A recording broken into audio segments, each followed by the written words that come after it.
La sexualidad atrae la conciencia a la materia, ¿no? Es un proceso encarnativo, ¿no?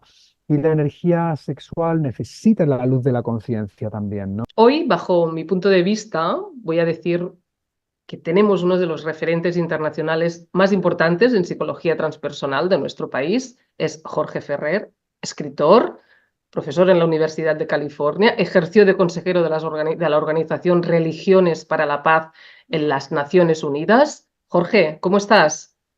Pues muy bien, contento de estar aquí y tener este diálogo contigo.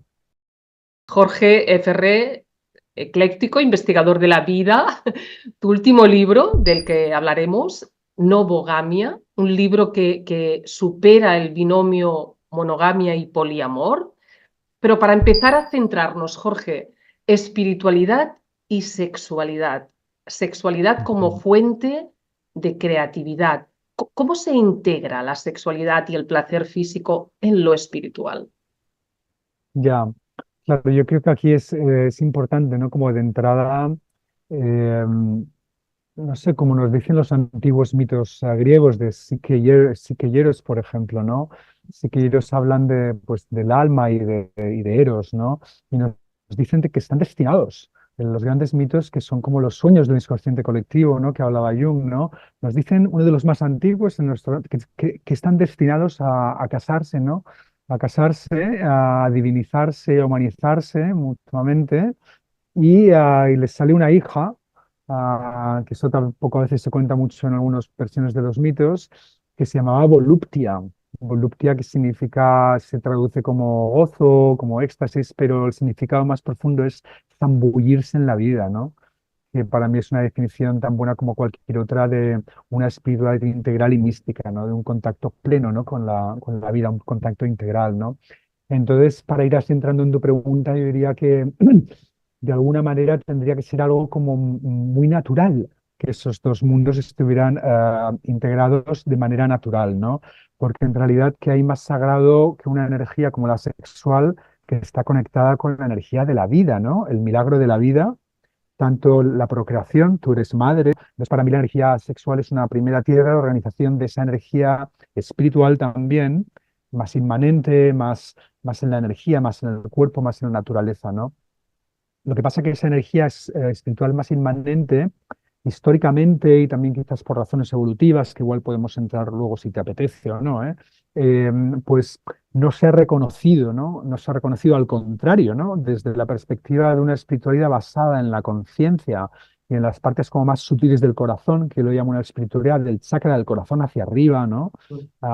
Entonces, toda esa energía no solo se ha visto como sin valor espiritual, sino como lo contrario, como algo que es antagonista a la realización espiritual, a la práctica espiritual, a los logros espirituales. Y esto es una gran locura. Claro, es que ha estado muy demonizada la sexualidad, como si fuera un obstáculo para la iluminación, ¿verdad? El budismo es un ejemplo claro de ello, ¿no? Cuando se sabe que ha habido casos de personas que han despertado espiritualmente, Jorge, tras una etapa de práctica intensa de la sexualidad, ¿verdad? Por supuesto. De hecho, aquí viene al caso las investigaciones de una colega mía de California, Jenny Waite, que tiene un libro muy bonito que se llama Transcendent Sex, Sexo Trascendente, en el que se dedicó a entrevistar a cantidad de personas no afiliadas con ninguna tradición contemplativa, que no practicaban budismo, ni meditación, ni enteógenos, gente normal, de la calle, ¿no? Por así decirlo, ¿no?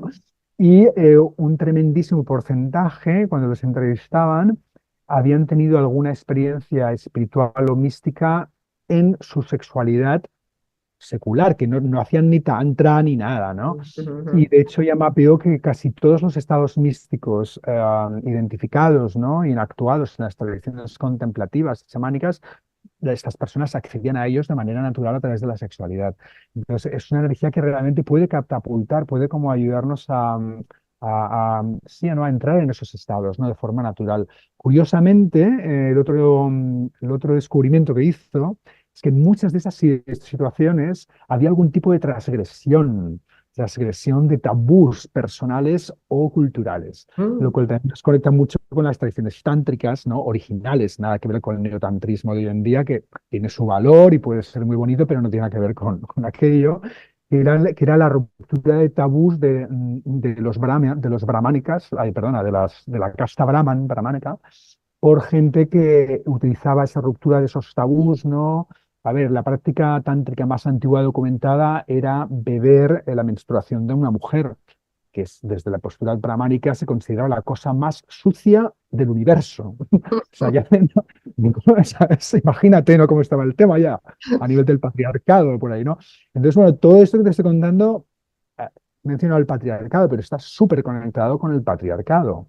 ¿Por qué? Porque la mujer, la sexualidad, cuerpo y la naturaleza han sido, por así decirlo, como la trinidad no sagrada, diabólica, de Unholy Trinity de la imaginación patriarcal, ¿no? Mm. ¿Por qué? Porque son tres cosas que a esa mente masculina que necesita tenerlo todo en control y situado y tal, la naturaleza pasa olímpicamente, la mujer también, y la sexualidad, incluso para ellos mismos y el cuerpo, también lo descontrolan. Entonces hay siempre este intento de controlar, de subyugar, de regular, etcétera, etcétera, etcétera. Pero bueno, dejo que vamos a hacer un poco ping Mm. pong porque yo me puedo enrollar muchísimo. Sí, estamos hablando, Jorge, por supuesto, de lo contrario a la sexualidad narcisista, ¿verdad? Porque si no estaríamos cayendo en los mismos errores de siempre, ¿no? Pero, ¿cuál Sí, es la finalidad de la sexualidad? A ver, parece muy sí. obvio, pero no lo es, ¿no? Me explico.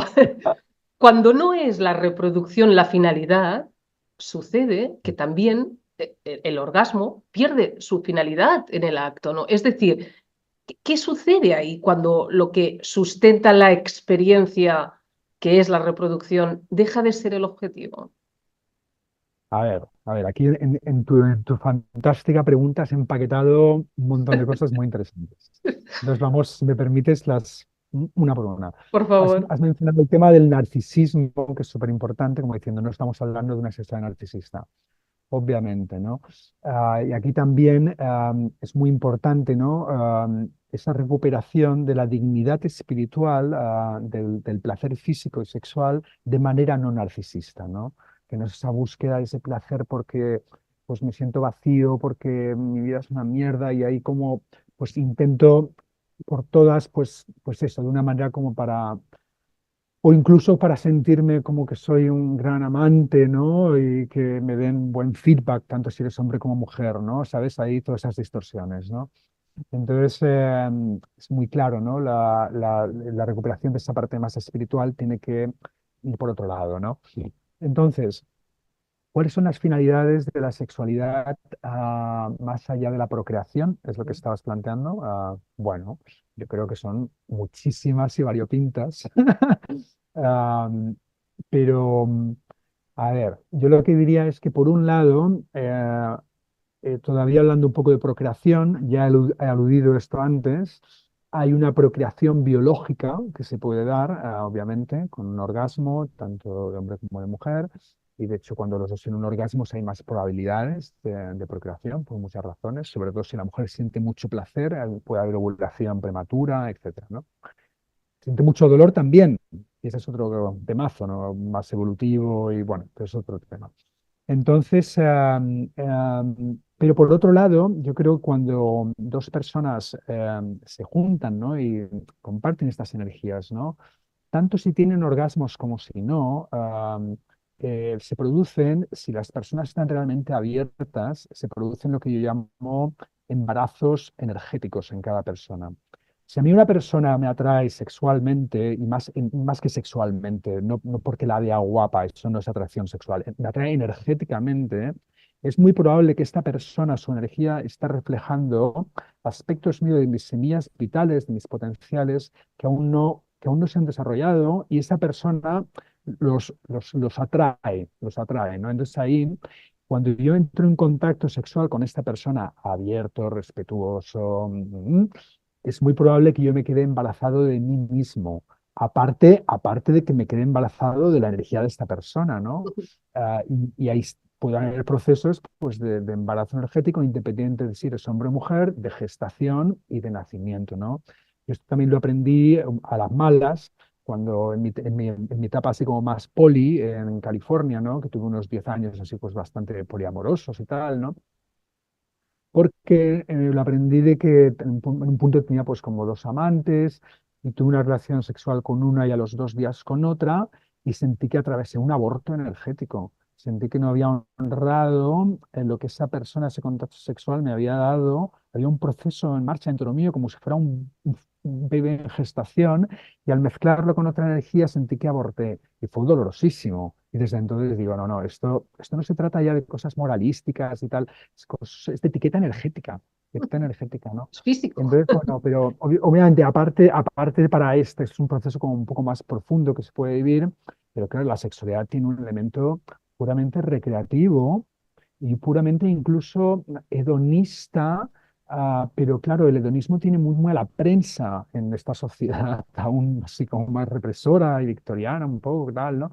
Pero ¿qué hay de malo con el hedonismo, ¿no? Sobre todo si es un hedonismo, como dice Stanislav Grof, uno de los padres de la psicología transpersonal, un hedonismo trascendental, ¿no? El disfrute de la vida, ¿no? ¿Por qué hemos nacido en parte para disfrutar de la vida, ¿no? Entonces, ¿por qué el hedonismo se ve como algo, la gente hedonista es mala, ¿no? Se pierden, tal, ¿no? Por supuesto, algunos se podrían perder. Y bueno, y aparte de la cuestión de recreativa, pues también yo creo que hay una cuestión de crecimiento personal, ¿no? De crecimiento personal, de sanación de heridas sexuales, de intimidad, de aprendizaje, ¿no? De poder expresar y recibir amor encarnado en múltiples maneras, ¿no? De superar vergüenzas, de hacerte como más, una persona más completa, ¿no? Me encanta, embarazo energético me encanta. Porque se puede, no, porque se puede dar lo contrario, que te roben tu Ujú. energía, ¿no? Si hablamos de embarazo energético, es como el vacío que puede dejar todo eso, ¿no?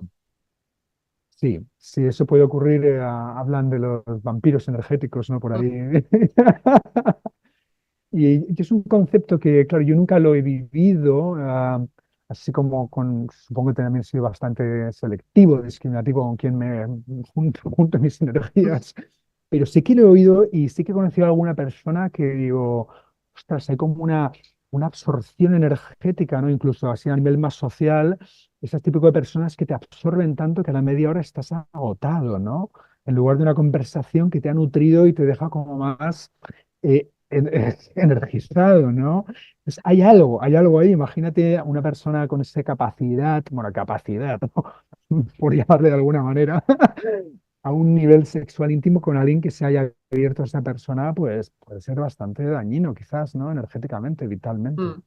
Entonces, Jorge, una espiritualidad sin sexualidad, digamos, pues vivirá en la ausencia de esa energía que estamos hablando, y una sexualidad sin espiritualidad, sin confluir con lo sagrado, se puede convertir en una gimnasia, ¿no? Digamos, más o menos Sí. frustrante, puede ser. Pero lo natural es que confluyan, como decías, ¿no? Sí, claro, esto ya hay un fenómeno, no sé si lo conocerás, ¿no? En los países nórdicos, ¿no? Que la liberación de la sexualidad, pues, ocurrió mucho antes que en España, en el Mediterráneo, ¿no? Y están como de alguna manera muchos sexólogos, ¿no? Es que ahí están súper avanzados y tal. Yo he conocido mucha gente de allí, he estado por allá, y hay algo que sí hay mucha liberación, pero es como se ha banalizado también la sexualidad. Es como una persona se conoce, vamos a follar, vamos a tener sexo, sí, tal, pum, pum, pum, pum, y cada uno por su lado y tal, ¿no? Está empezando también a ocurrir mucho de esto con social media, los apps de citas, también se banaliza.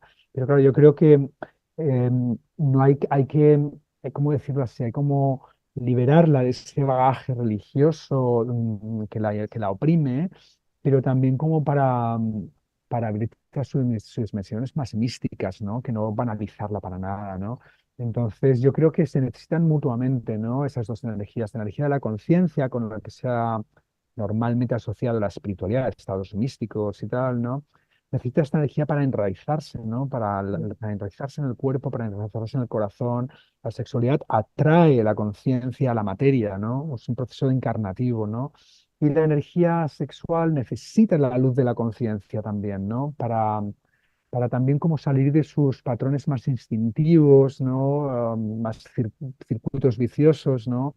Y tomar como una especie de inteligencia evolutiva también, ¿no? Ese matrimonio que hablábamos al principio de Eros y Psique va por ahí, ¿no? Dentro nuestro, ¿no? Ambas energías, esto ya no es el uso de una energía como en ciertas prácticas tántricas que se podrían ver como patriarcado internalizado, ¿no? El uso de la energía sexual al servicio, ¿no? Del corazón o al servicio de la conciencia, sino un encuentro realmente entre iguales, ¿no? Que yo creo que esos encuentros que queremos tener con otros seres humanos, ¿por qué no también dentro de nosotros mismos?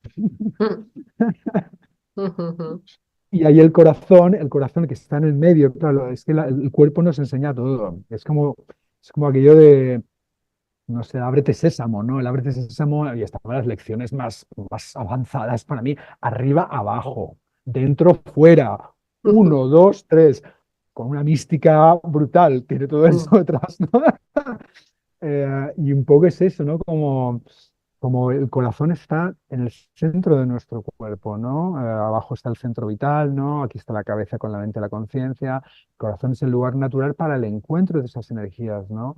Entonces el corazón, por un lado, se vitaliza y pierde, cuando se vitaliza, pierde mucho la tendencia a caer en apegos problemáticos, buscando fuera lo que solo puede encontrar dentro con esa energía vital, pero también se ilumina, ¿no? Con esa energía del corazón y es un corazón que se puede implicar, ¿no? Con energía y con discernimiento, ¿no? Ese es el corazón que yo creo muchas tradiciones dicen que sí que podemos seguir el camino con corazón, ¿no? El ojo del corazón, el conocimiento intuitivo del ojo del corazón. Ese le podemos seguir, ¿no? El corazón normal, pues más neurotizado, más tal, claro, ese nos puede llevar por todos lados. Jorge, antes de entrar en Novogamia, tú hablas siempre en tu obra del misterio. A ver, para mí Dios es una de las maneras en las que lo que llamo el misterio ha sido como inactuado o como ha sido modulado a través de ciertas historicidades humanas, ¿no? Ese misterio puede también presentarse o automanifestarse de muchas otras maneras, como la vacuidad, como el Tao, como muchas otras cosas, ¿no? Pero para mí algo importante, claro, yo el misterio esto yo lo considero de una manera como muy metafísicamente abierta y muy minimalista, ¿no? En el sentido de que parece un misterio abierto, el cual yo le llamo un misterio no determinado, porque cualquiera que afirme un atributo positivo sobre el misterio estás creando ya jerarquías, ¿no? Algunas tradiciones pues se acercan más a ese misterio que otras, creas las jerarquías patriarcales de siempre, creas los exclusivismos, creas los fundamentalismos, no se crean solo desde ahí, pero ayudan, ¿no? Es más fácil, pues eso, matar a tu vecino, ¿no? Cuando crees que Dios está de tu lado o más de tu lado que el del vecino, ¿no? Y esto está bastante mapeado que es así, ¿no? Entonces, por un lado ocurre ese problema y también por otro lado, pues no sé, es una declaración de humildad también, o sea, quiénes, quiénes somos nosotros? Un grupo particular, los cristianos, los budistas o cualquier persona por muy erudita o iluminada que ¿no? Para decir que solo ese grupo, solo yo, soy el que tiene como que es un Dios personal, o como que es vacío, como es el Brahman no dual, lo que sea, ¿no? Entonces yo creo que tenemos pues no sé, 2000 tradiciones religiosas hoy en el mundo o más, ¿no? Con denominaciones tremendas. La cristiandad tiene 46.000 denominaciones hoy en día, ¿no? Y cada una con diferencias y tal, ¿no? Entonces yo creo que esto aquí nos tiene que dar un poquito de pausa, ¿no? Pausa, entonces yo defiendo como una manera muy abierta, no minimalista, para no crear jerarquías y sé que creo, yo soy un pragmatista, que se cree como un ambiente más de diálogo, de construcción mutua hacia la transformación individual, personal, comunitaria y del planeta, que es lo que cuenta. ¿Qué más da, no? Si la creencia es por un ser barbudo, por un vacío, por los árboles o por la abuelita de ayahuasca. Lo importante es que nos transformemos de una manera que dejemos de joder al prójimo y al mundo y a la naturaleza. No es que todo valga, ¿no? El Spaghetti Monster no creó el mundo, ¿no? Que decían aquellos, los Rastafari Spaghetti Monsters, ¿te acuerdas? Que es una doctrina que no crea, eso son cosas como ya incoherentes, tal, ¿no? Pero de ahí, pues no sé, esa apertura, ¿no? misterio, disculpa, también yo lo conecto mucho a nivel de la cosmología moderna. La cosmología moderna está diciendo que hay una fuerza que no tienen ni idea de lo que es la que está con la propulsión de esa expansión cósmica, ¿no? Nosotros somos partes del cosmos, ¿no? Carl Sagan lo dijo, todos los cosmólogos lo dicen ahora, a nivel incluso atómico está corroboradísimo, ¿no? Los átomos del Big Bang los tenemos tú y yo ahora mismo en nuestros cuerpos, ¿no? Entonces, claro, eso es muy potente, ¿no? Esa energía, ese misterio creador, ¿no? Yo creo también, para mí, una manera minimalista de entenderlo es de lo que están hablando también los cosmólogos, ¿no? Que hay algo más trascendente detrás y tal, quién sabe, ¿no? Pero lo que vivimos, lo que sabemos es que está ese misterio creador tremendo y que somos parte de ese misterio, participamos en ese despliegue cósmico, ¿no? Somos seres cósmicos. Mm, No lo digo en plan superhéroes de Marvel, pero es verdad. ujú, ujú. En tu Perdón, te he experiencia interrumpido. espiritual, Jorge, Sí, ¿qué, sí, qué papel tiene el otro? ¿Qué es el otro para ti?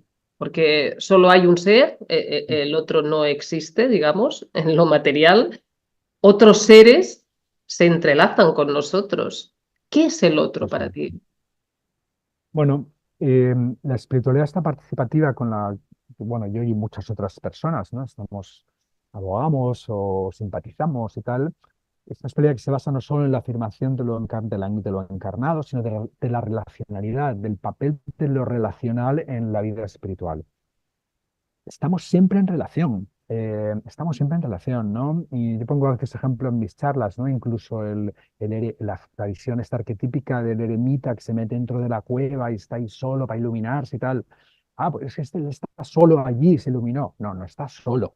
Está en contacto con la tierra, con la Pachamama, está en contacto con gusanos sin tal, está en contacto con el agüita del que se alimenta. Y es muy probable que esté en contacto con a lo mejor realidades sutiles o entidades sutiles, fuerzas arquetípicas, etcétera, etcétera, etcétera. La relacionalidad radical es inevitable por el hecho de estar vivos, ¿no? Esto también uno de los grandes sabios, ¿no? Quizás lo más cercano a un Buda que hemos tenido en este siglo, Thich Nhat Hanh. Esa era su doctrina principal. Ser es entre ser, no hay salida, ¿no? Entonces, para mí acercarse a las relaciones también como arenas de crecimiento espiritual es la sopa de ajo y es fundamental. De hecho, están estos chistes, ¿no? Que tienen mucha razón, ¿no? Aquello como, esto decía Ramdas. Ramdas, ¿sabes quién es Ramdas? Sí. Bueno, un maestro espiritual muy conocido que empezó la revolución psicodélica con Timothy Leary en Harvard, pero después se separó del movimiento, se fue a la India, se iluminó. Él decía, si quieres saber lo iluminado que estás, ¿no? Vete a pasar el día de acción de gracias con tu familia, ¿no? O la otra broma aquella, ¿no? Si quieres saber lo iluminado que está tu gurú, pregúntale a su esposa, ¿no? O a su esposo, ¿no? Y hay algo ahí muy potente, ¿no? Porque a veces los estados de iluminación son rela- no fáciles, pero es mucho más fácil estar en un estado de iluminación en un monasterio en el que todo el mundo dicen que eres el tal, que si ponemos a lo mejor, y con todo respeto voy a decir esto, porque lo admiro muchísimo, pero ponemos el Dalai Lama con toda su ecuanimidad, su corazón y su comprensión, lo ponemos en el Bronx con 8 hijos, en el cuerpo de una mujer, con un marido que le pega cada día, a ver dónde se le va la ecuanimidad y la comprensión y la amabilidad al año, por ejemplo, ¿no? Son Mm, experimentos mentales un poco hipotéticos, pero es esta relacionalidad, ¿no? Que también influye mucho, ¿no? Y las relaciones íntimas, con esto acabo, es el cultrum más, o sea, lo que hacían estas bromas, ¿no? Relaciones íntimas yo creo que son las que más nos desafían, ¿no? Porque donde estamos más vulnerables, nos desnudamos, no solo físicamente, sino, a ver, si las enfocas como reales, intimidad real, ¿no? Y hay también los grandes desafíos, ¿no? También ahí emergen, ¿no? Entonces, yo creo que sí, las relaciones es como algo súper, súper importante, ¿no? Y también ha sido otro de los aspectos, quizás algo más marginalizados en las religiones históricas, ¿no? Que decían, no te cases, no tengas hijos, no tengas sexualidad, no tengas tal. Las relaciones con tu maestro y con tus hermanos o hermanas de la orden, pero ni te hagas muy amigo tampoco, porque hay apegos, ¿no? Y podría haber atracción, ¿no? Que siempre el miedo de fondo, ¿no? mm, ujú. Novogamia, Jorge, tu último trabajo, tú te mm, sales de lo establecido, una vez más dices, por un lado tenemos la monogamia, con ese contexto que decíamos antes patriarcal, y el mm, poliamor, que es lo que algunos monógamos hacen al abrir la relación, ¿verdad? Con otras personas. sí. Pero no, tú apuntas a un término nuevo, la novogamia. Mm. ¿Qué propones, Jorge? ¿Qué significa? Bueno, un poquito lo que propongo es lo que el movimiento transgénero hizo con el género binario, ¿no? O sigue haciendo, ¿no? Con todos sus abusos, todos sus problemas, que hay de todo ahí, ¿no? Hay de todo. Pero bueno, sí que hay una realidad muy sociológica y psicológica de muchas personas que realmente no se sienten ni hombre ni mujer, sino que se sienten entre medio, más allá, o las dos cosas al mismo tiempo, ¿no? O depende del momento, ¿no? Entonces, bueno, todo eso estaba en California, ¿no? Ya como mucho más en auge, mucho antes que aquí. Yo estuve 23 años en California, ¿no? Y me vine hace 6 7 años a España de vuelta. Y bueno, yo también estaba también por mi propia historia personal.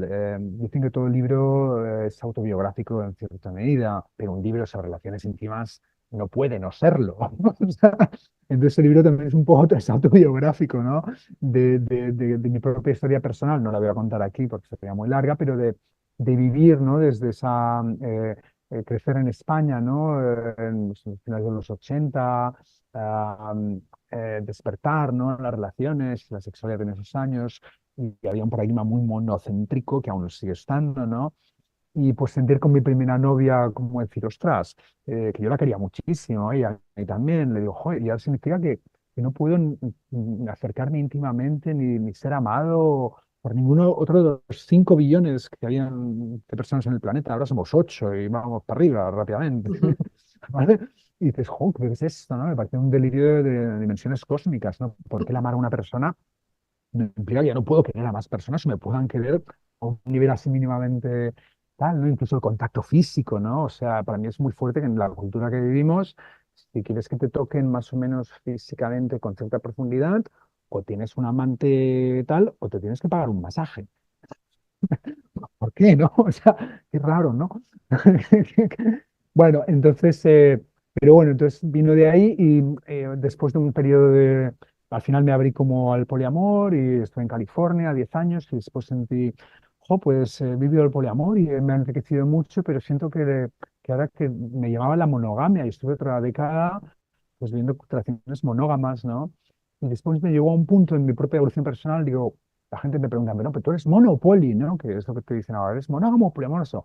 Y tengo una pregunta opresora, ¿no? Porque no me sentía ni una cosa ni otra, dependía del momento de mi vida que me lo preguntes, de con quién estoy, de las circunstancias sociales, de dónde estoy, a lo mejor pues estar como hoy en día hace mucha gente, ¿no? Son monógamos en casa, pero se van al festival Burning Man o al Boom y ahí son poli, ¿no? O también pregunta para muchas personas es algo interno, ¿no? Es como son monógamos en su cabeza porque creen en la monogamia, en su corazón, porque tal, pero sexualmente son súper poli. Esto es bastante común. O al revés, ¿no? Entonces hay como muchas, como de construir toda esa cosa, ¿no? Y sobre todo también de construir los juicios, ¿no? Entre monógamos y poliamorosos, ¿no? Que ambos están como que están en el este moral superior, ¿no? Y desde ahí miran al otro como, uy, los polis son gente muy hedonista, son unos, lo que quieren es tener sexo, follar, y esto es una retórica pseudo espiritual para hacer lo que siempre han querido hacer los hombres y tal, ¿no? Algunos hombres poli caen ahí, obviamente, pero no todos, ¿no? mm, Y la gente poliamorosa, "No, es que los monógamos es gente hipócrita porque en realidad se están engañando todo el tiempo, mira las estadísticas, ¿no? Y además querrían hacer lo que estamos haciendo nosotros, lo que pasa es que les da miedo. Bueno, esas discusiones absurdas, ¿no? mm, Y como mantengo en el libro, con esto acabo, para no enrollarme, hay que darse cuenta que hay versiones más o menos más maduras, más evolucionadas, más conscientes de ambos, de monogamia y poliamor. Y la monogamia es como, bueno, pues eso, ¿no? Como vamos a deconstruir ese binomio y abrir el abanico de posibilidades, ¿no? Para que la gente pues pueda también, no sé, quizás no sentirse tan oprimida como yo me sentía con esas preguntas que me hacían. mm. Porque se sufre mucho con las relaciones. La gente es muy... Somos muy autocríticos, ¿no? No somos muy tolerantes a veces con nosotros mismos cuando sientes que has fracasado en alguna relación, ¿verdad? Y puedes sentirte Sí, desubicado y almacenas mucha culpa, ¿verdad? Sí, pero este es otro de los temas que trato en el libro, no sé si recordabas al final del libro cuando hablo de los estándares de éxito relacional, ¿no? Mm, Que han sido muy heredados del monocentrismo, ¿no? Cuando una esa relación se acaba, se considera un fracaso. ¿Por qué? ¿Por qué, no? O sea, cuando me acabo una gran cena maravillosa en un restaurante que me encanta y se acaba, no digo, ¿qué mierda fue la cena? Que se ha acabado, ¿no? O cuando veo una gran película, ¿no? Y se acaba, no digo, la película fue un fracaso, porque se ha acabado. A ver, a veces sí que hay situaciones, hay infidelidades, hay procesos mal manejados, hay procesos de mm. mucho dolor, ¿no? Que uno puede decir, bueno, me tengo que seguir inspeccionándome y también invitar a mis compañeros o compañera que lo haga, ¿no? Porque esto ha sido un poco feo, ¿no? Pero también en general yo creo que también es muy bonito y yo ayudo a procesos, tanto en mis prácticas de psicología, ¿no? De counseling, también a veces ayudo a procesos que se llama separación consciente, ¿no? Mucho la separación consciente, entonces personas pasan por ahí por realmente valorar todo lo que te ha dado esta relación, ¿no? Todo lo que te ha transformado, incluso a pesar de las dificultades, ¿no? Todo lo que eh, te ha sanado, ¿no? Todas estas cosas, ¿no? Entonces esto es muy importante, ¿no? Ah, Y por otro lado, Jorge, como si la opción no pareja nos parece a veces que no existiera, ¿no? No fuera una opción maravillosa, ¿no? Como sí. si no tener una relación de pareja no fuese una opción de aprendizaje, ¿no? Sí, esto es así, es muy triste. Yo creo que las mujeres están mucho más machacadas que los hombres en ese sentido, porque claro, la mujer es desde el paradigma patriarcal, el rol de la mujer es estar con una pareja, ¿no? Es servirles, como quitarle hijos, tal, ¿no? Y es muy triste, ¿no? Porque efectivamente, ¿no? Cantidad de mujeres a ciertas edades, si no tienen pareja, se sienten como que les falta algo, que son unas fracasadas, ¿no? Y tal, ¿no? Eso hay movimientos en Estados Unidos bastante como empoderadores de la mujer que lo están transformando, ¿no? Y reivindican, ¿no? La felicidad y el poder de estar uno solo, o por ejemplo, estar con tus mascotas, ¿no? O con comunidades, vivir en comunidad. Yo he vivido en comunidad por mucha gran parte de mi vida adulta y a veces tenía pareja, a veces no. La vida comunitaria es súper enriquecedora también, ¿no? Cada persona también esto lo va definiendo de una manera distinta, ¿no? Ahí está, yo creo, también el potencial enriquecedor de este amor líquido, ¿no? Que se suele llamar, ¿no? Porque nos da una libertad para, más allá de lo recibido, de los estándares, de tal, para ir recreando esos valores y andar nuestro propio camino, ¿no? No el del vecino, ni nuestro padre, ni nuestro abuelo, ¿no? Pero por otro lado también puede haber bastante confusión también, ¿no? Mm, Normal. Normal, por otro lado. Jorge, ¿cuándo empiezas tú a percibir que hay algo más que lo que tus ojos pueden ver? Cuando empiezo que hay algo más, cuando con una persona que me está atrayendo. ¿Cuándo lo empiezo a percibir? Qué bonita pregunta. Qué bonita pregunta. Pues no sé. Y oye, me has dejado desarmadísimo ahora. No lo sé, yo creo que quizás me has dejado muy desarmado.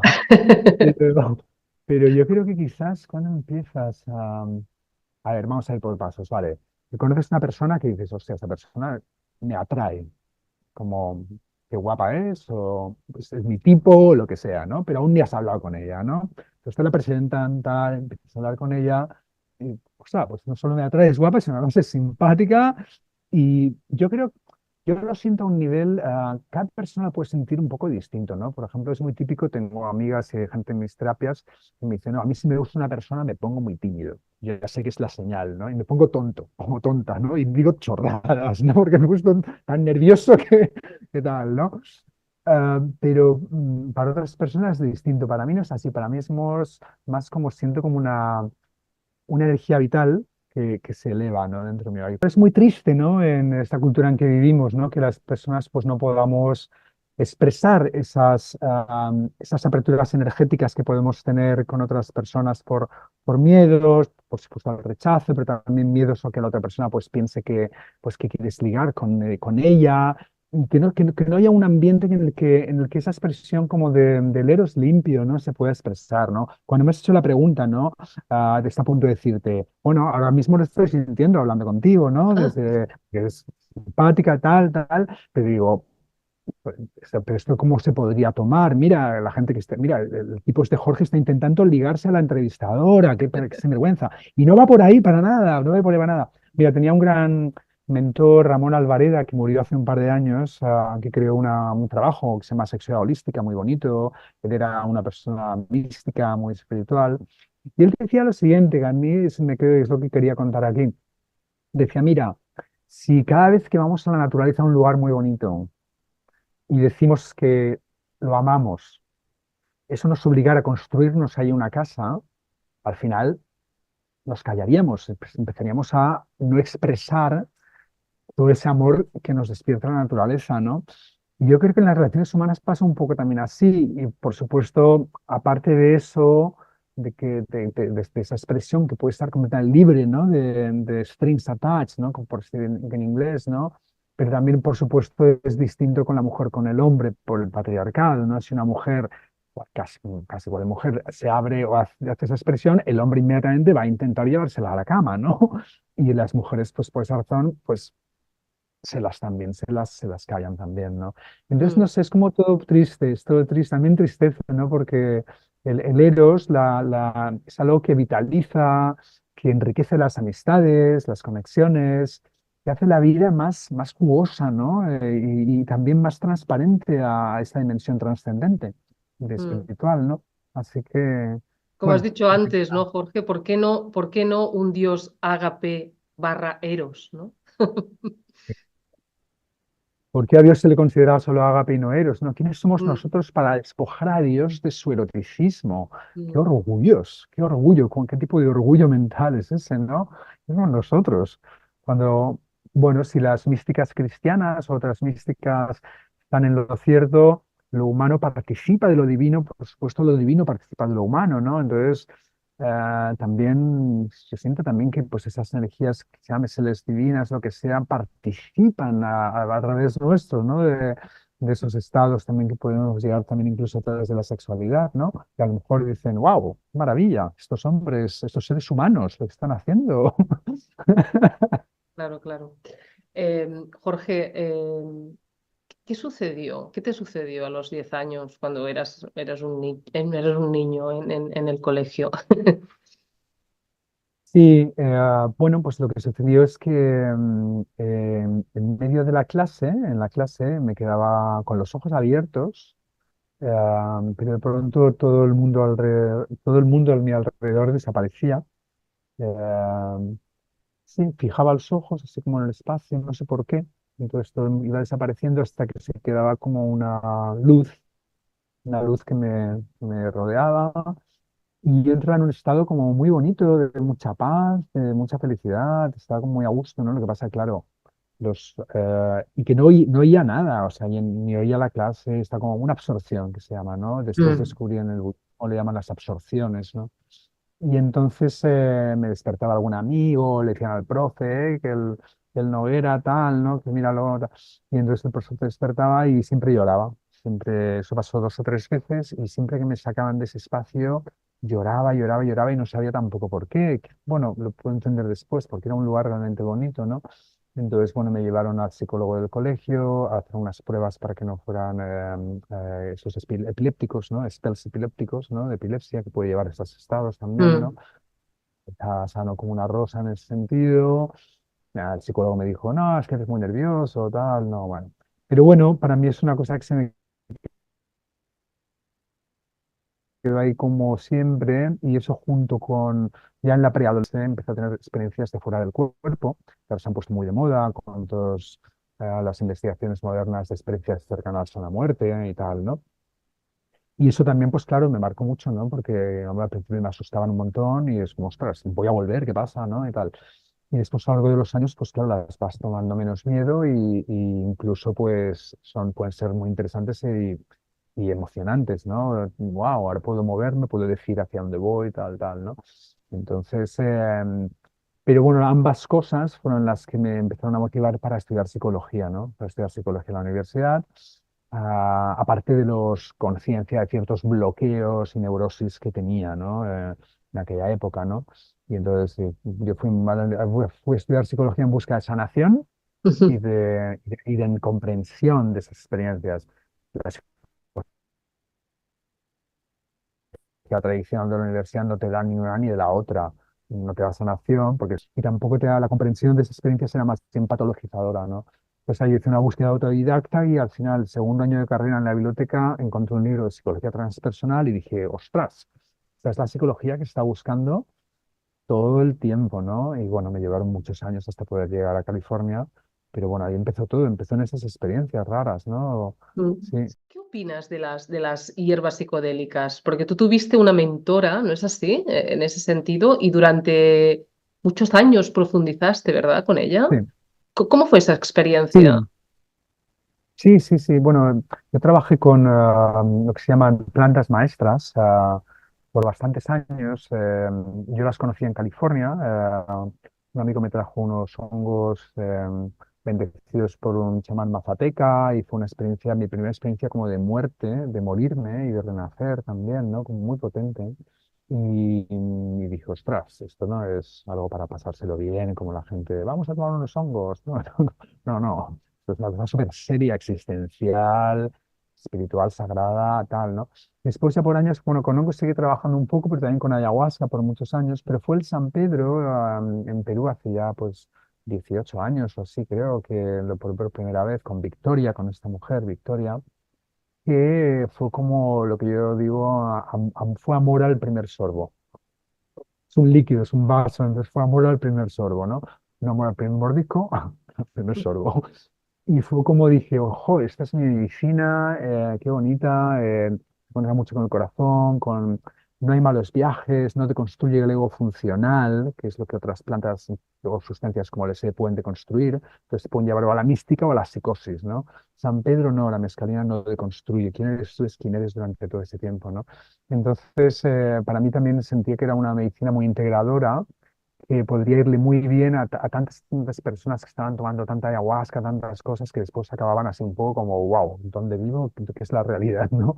Y el San Pedro es una medicina jaguar, ¿no? Yo aprendí muchísimo del San Pedro. Yo creo que parte de quién soy yo ahora es gracias al San Pedro, gracias a Victoria, ¿no? Me formó mucho, ¿no?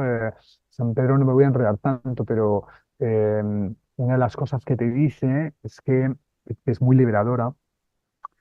Claro, nosotros venimos de un bagaje judio-cristiano que es consciente dentro de todos nosotros, incluso si hemos rechazado la religión católica, da igual, lo llevamos todos dentro, ¿no? En la cual el sufrimiento y la espiritualidad van de la mano, ¿no? Jesucristo crucificado, la disciplina, ah, y el San Pedro te enseña de que para crecer psicoespiritualmente increíblemente, no hace falta sufrir. Puedes crecer en el amor, en la comunidad, en la celebración de la vida, ¿no? Eso no significa que en ciertos momentos de tu camino tengas que encarar ciertas cosas y para eso, por ejemplo, la ayahuasca o los hongos son mejores.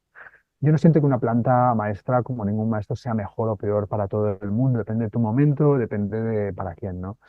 Pero el San Pedro siempre me recordaba aquella frase tan bonita de Aldous Huxley, ¿no? En el prólogo, ¿no? El prefacio a la segunda edición de La Isla, aquella novela que tenía, que decía, bueno, para limpiarse del lodo no hace falta como zambullirse en la mierda, ¿no? O frotarse con la mierda. Y va un poco por ahí, ¿no? Que a veces también en círculos espirituales hay toda esa cosa de, venga, ¿no? Hay y psicoespirituales, ¿no? De la sombra y venga y tal, tal, y el superego espiritual que te machaca internamente, ¿no? Y el San Pedro sana mucho todo esto, ¿no? Y sentí que era una medicina como muy, muy buena para nuestros tiempos, ¿no?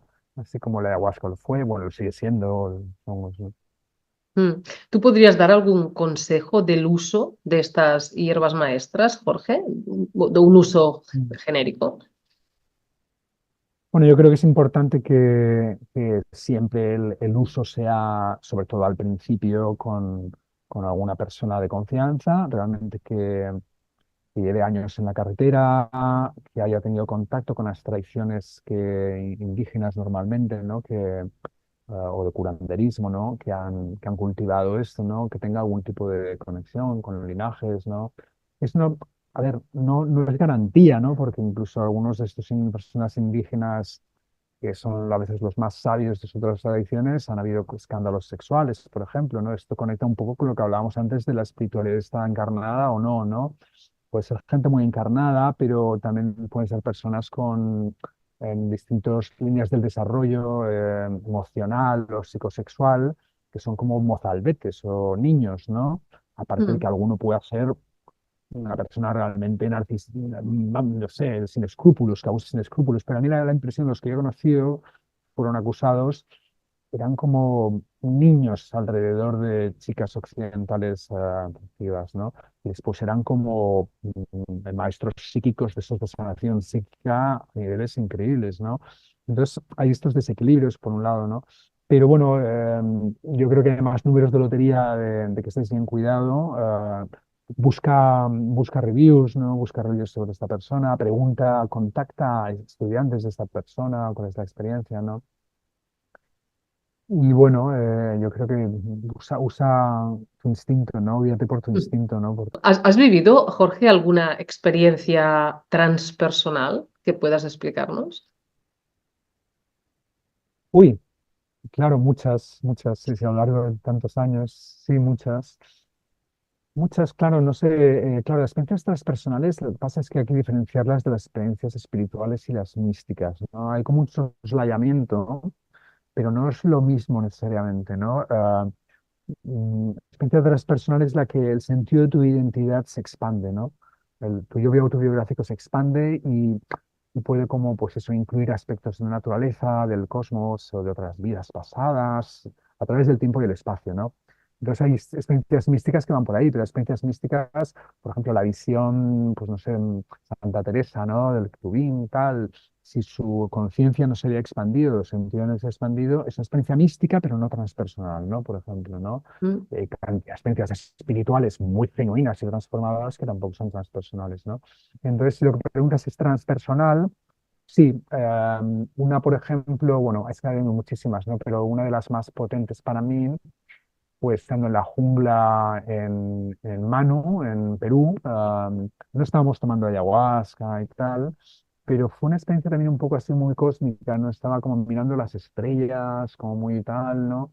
Y de pronto, pues me acordé como de este insight, ¿no? De Carl Sagan, de que somos el universo, una parte del universo que se ha hecho consciente de sí mismo, y de pronto esto está ocurriendo y como, wow, ¿no? Como, siente como una, bueno, sí, como una expansión de la conciencia, como realmente soy el universo, no en plan grandioso, ¿no? No en plan narcisismo cósmico, pero como, pero que sí, ¿no? Que somos el universo, ¿no? A través nuestro, ¿no? Y fue súper bonito, estuve un poco, con un grupo de amigos estaba un poco colocado así por varios días, ¿no? Fue súper potente, ¿no? Pero claro, puede haber de muchos tipos, ¿no? De muchos tipos, ¿no? Es casi inevitable que eso te transforme totalmente, ¿no, Jorge? Sí y no. Yo creo que la transformación es siempre un proceso mucho más mm, que tiene que pasar tiempo. O sea, puedes tener una experiencia como estas. A ver, sí, te puede dar como un punto de referencia distinto. Si es una persona que nunca ha tenido una experiencia así o espiritual, pues te puede dar una transformación de tu cosmovisión realmente, tal, ¿no? Pero si ya está en este mundo y tal, bueno, son experiencias potentes, pero yo después me lo pregunté, ¿de qué manera esa experiencia me transformó a mí personalmente, ¿no? Y tampoco me transformó tanto, hubieron otras menos que me han transformado más, ¿no? Pero sí que Mm. fue como una corroboración así, ¿no? A nivel cognitivo místico o algo así, ¿no? Pero yo creo que la transformación es un proceso que quiere muchos años, ¿no? Y poquito a poco, y hay que tener como mucha paciencia. Y eso, un mensaje para la audiencia, si está en el camino espiritual, por favor, ten muchísima paciencia, mucha autocompasión contigo mismo, porque somos a veces los peores, ¿no? Como tú decías, los más críticos con nosotros mismos, ¿no? Toleramos mucho en nuestros amigos, nuestras amistades, ¿no? Pero cuando estamos en el camino, ese superego espiritual puede joder mucho, ¿no? Y como San Pedro ayuda mucho también a dar las vacaciones, ¿no? Porque está todo bien, tal, o ay, Boque está todo bien. Pensaba que había hecho, no, está todo bien. Mm. Autocompasión, ¿no? Autocompasión, somos siempre work in progress, ¿no? Trabajo en progreso, ¿no? No hay un estado de iluminación permanente final, eso es un mito. A ver, sí que hay cambios de línea base, hay gente que ha llegado a estados que, bueno, de mucha plenitud, sin dudar, ¿no?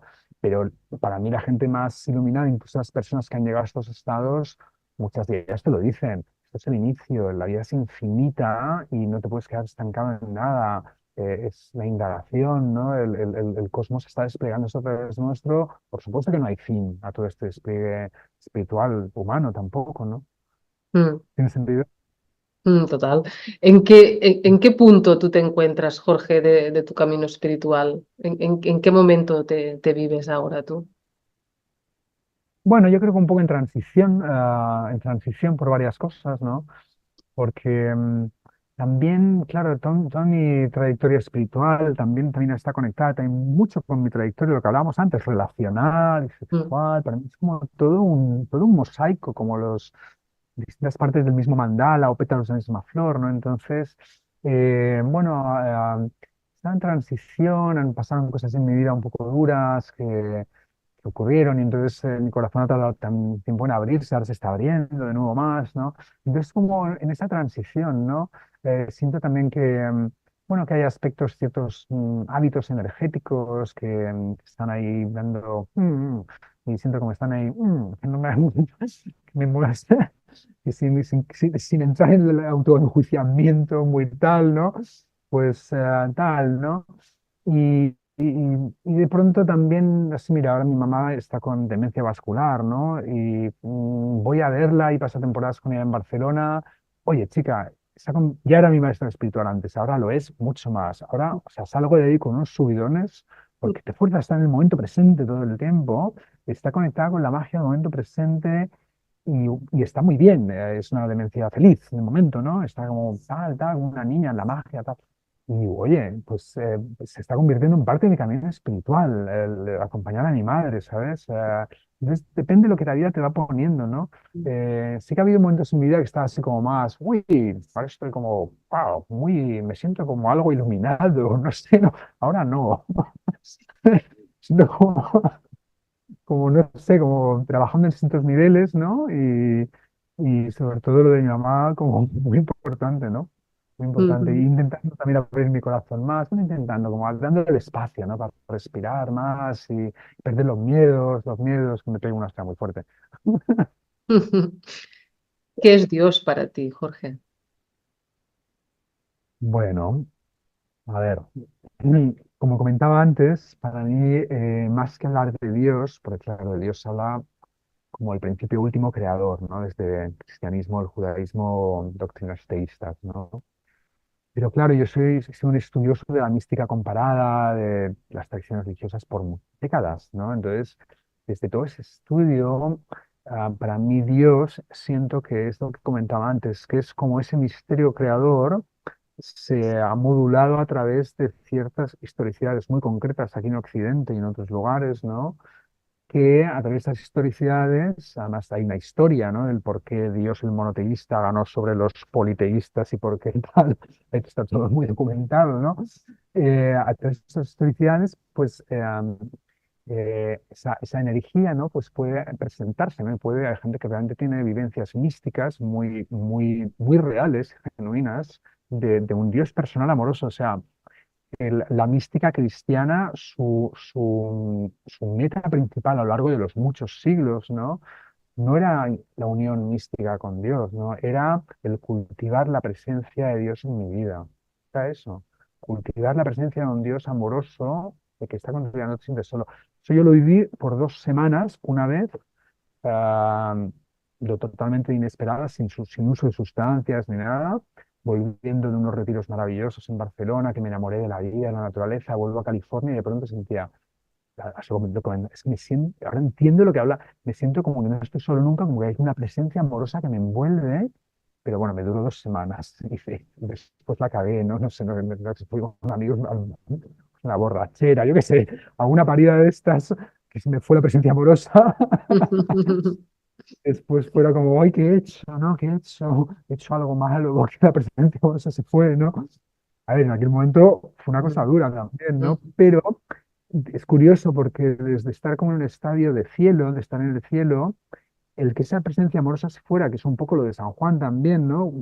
Después de haber conectado la noche oscura, es claro. cuando has conectado y de pronto desaparece, ¿no? Mm, Bueno, no te estoy diciendo que viviera una noche oscura de San Juan, pero sí cuando desapareció me fui al infierno, pero al infierno fatal, pero lo contrario, ¿no? Como que he hecho y sensación inminente apocalíptica y como ¡buah! Me sentía como, nunca he sentido como la noción de pecado nunca ha tenido sentido para mí, pero en aquel momento era, ahora entiendo todo el pecado, una cosa rarísima, ¿no? Pero bueno, todo esto fue valiosísimo porque gracias a unas amistades que han trabajado energéticamente conmigo, pim pam pum, fui desde el cielo al infierno, entonces volví al planeta Tierra, pero de una manera mucho más enraizada que la había estado antes, ¿no? Y sentí que había estado en contacto de alguna manera con el cielo e infierno, ¿no? Que ahora podía estar aquí y con ese contacto y que esto tenía mucho valor, no ya solo para mí, sino para poder ayudar a otras personas, ¿no? Y mis clases en mi universidad en California tomaron una nueva fuerza. eh, Todo cambió desde ahí, ¿no? Pero bueno, mm. me he ido por derroteros No, no, distintos, no, ¿no? está Vale. perfecto. Todo lo que va llegando, hay que acoger todo lo que va llegando a nuestra vida y esa palabra que has dicho, que hablas mucho de ella en tus libros, ese enraizamiento, ¿verdad? Ujú. Sí. Enraizarse, mezclarse también con otras raíces Ujú. y por otro lado estar abiertos al cosmos, ¿no? El corazón Ujú. abierto y esa apertura Ujú. y esa predisposición, ¿no? Em, bueno, pues un camino de gozo, que es el que nos espera y el que estamos viviendo en este camino de entrega espiritual. Jorge, muchas gracias. Gracias por tu disposición a hablar de lo que es tu vida y tu profesión y tu don. Gracias por tus libros bueno, por todo lo que extiendes. Muchas gracias, Jorge. Pues muchísimas gracias a ti, ha sido un placer y divertido y he dicho cosas que no había dicho nunca y eso siempre es buena señal y que eres una buena entrevistadora porque eso solo ocurre con muy buenos entrevistadores. Muchas gracias, Jorge. Un placer.